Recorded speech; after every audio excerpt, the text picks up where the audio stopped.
Okay, so now I have my blood spread all across. I have my blood mixed up in there. I have my depth for my deeper wounds. Now for the fun, nasty part. Oh, wait, no. One more step. Now, I always forget this part, but bruising. That's the cool part too. So, what you do, you take your smoky eye palette. I'm using, I don't know if you can see it, Co Cosmetics. They're a pretty nice brand, but I use it a lot for pretty much everything because the tones and the shades are really good for bruising effects. So I use this deep plum color right here. Take a little bit of that, tap it off to the side, and I lightly dust it around my edges, right around where your paint stops. I lightly dust it on there, and it creates a bruising look,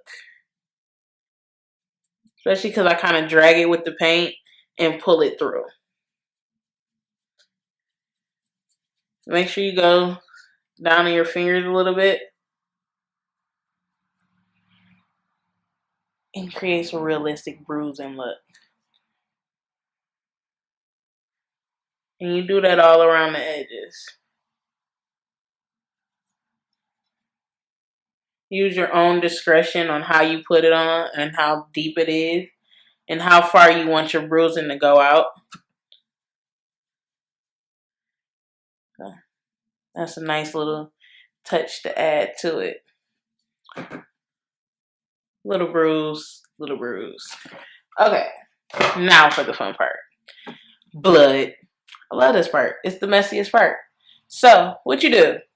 I always put my blood, I reuse this bottle a lot. It was gel blood, which I don't like at all. I go to Spirit Halloween or order it offline. Any type of liquid blood works best. Gel blood, I don't really like as much. Unless you get a really good kind. Ben Nye has a good kind.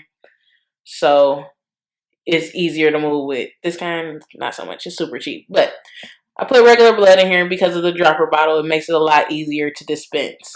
So what you do is you slowly start to put it in your deeper wounds. Hold whatever area elevated at first while you squirt down in there. This can get really messy really fast. So you squirt it in all the little places where you want to have blood.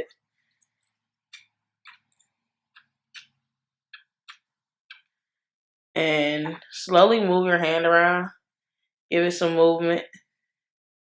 And if you hold it upside down, it'll start to move. Take a brush, move the blood around a little bit so you can get coverage in certain places. A really small brush gives decent movement. You don't want it to be spread all out, not too much anyway. You want some parts not to have that liquidy blood look to it.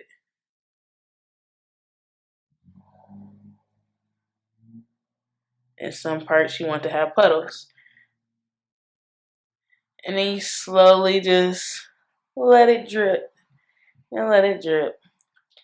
And there you have it. Your super nasty, bloody, gory burn.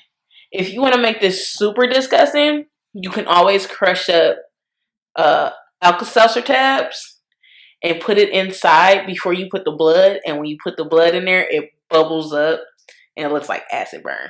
Pretty dope too. So there you have it. Your burn blister. And I'm Rockstar, the Gore Goddess, aka the secret weapon. See you next time.